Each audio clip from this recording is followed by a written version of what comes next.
This is really a show about how people's pasts define how they interact with other people, how they trust other people in the present. I was wondering if you could speak to that for the character Tommy, and also how your own experiences have inspired these characters in that way.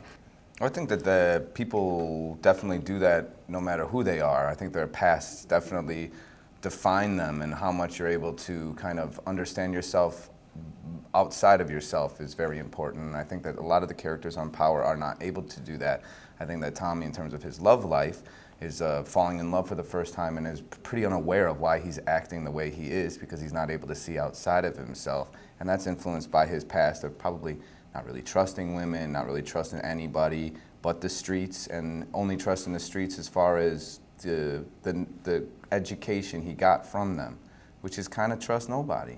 And he just trusts ghosts. But maybe he trusts Kane. And being able to have reference to the relationship between Ghost and Tasha.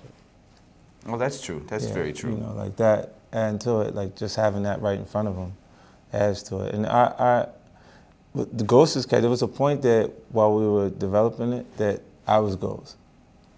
For Courtney, like we were so invested in it that I was the character, like I was the guy. And then it was the commitment was too much, and we started to search for the right person to play the lead. And then we come across Amari, and I had to have him for this role. Like we went and saw that. I was hoping it worked out, like because he had other things that he could have, other choices that he could have made at that point. And even the gullibility of the Deshaun character in the story is sheltered like my son is. You know, like it's certain things from my experience that are in each one of the characters that are there. And is there anything for you that you haven't explored with this character that you're really looking forward to or have been able to now with season 2? And for you, what you want to sort of inject into the story and bring to it at this point?